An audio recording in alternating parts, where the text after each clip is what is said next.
Puncture काढत असताना tyre आणि स्टेपनी उडून कालिदास देसाई यांचं अपघाती मृत्यू झाला होता आणि त्यानंतर त्यांच्या पत्नी सोनाली कालिदास देसाई यांनी तोच पंक्चरचा व्यवसाय पुरुषाच्या हिमतीने पुढे सुरू ठेवलेला आहे.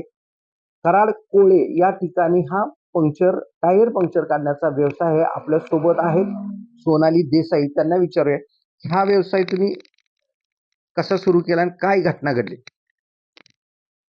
1 वर्षापूर्वी पतींचा इथे टायर ब्लास्ट होऊन अपघाती मृत्यू झाला. त्यानंतर 2-3 महिने दुकान हा व्यवसाय बंदच होता. नंतर विचार करून मी परत हा व्यवसाय चालू केला. तुमच्या घरात कोण कोण आहे आणि त्यांचा ह्याच व्यवसायावर तुमचा संसार सुरू आहे की आणखीन काही दुसरा व्यवसाय? ह्याच व्यवसायावर आमचं म्हणजे कुटुंब चालू आहे. माझी 2 मुलं आहेत. सासूबाई, 2 मुलं आणि मी असं आमचं कुटुंब आहे.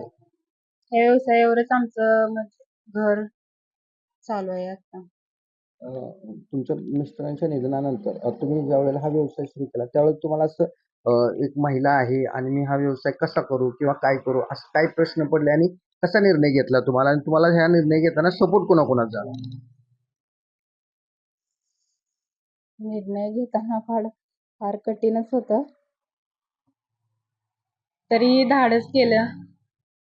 माझ्या माहेरच्यांचा सपोर्ट होता मला, माझ्या भावाचा, वडिलांचा आणि इथं माझ्या मिस्टरांचे मित्र पहिले जोडून ठेवलेले. त्यांनी भरपूर साथ दिली. भरपूर मदत केली मला येथील माणसांनी.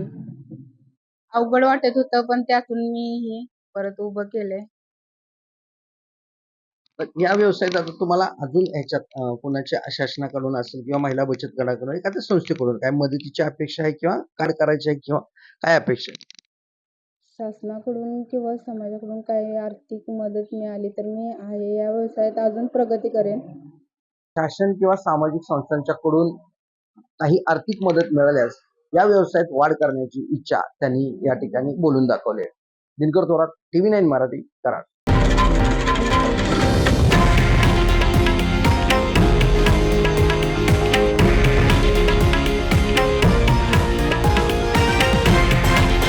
हे आहे देशातील नंबर 1 न्यूज नेटवर्क आणि आपण पाहत आहात TV9 मराठी, एकमेव.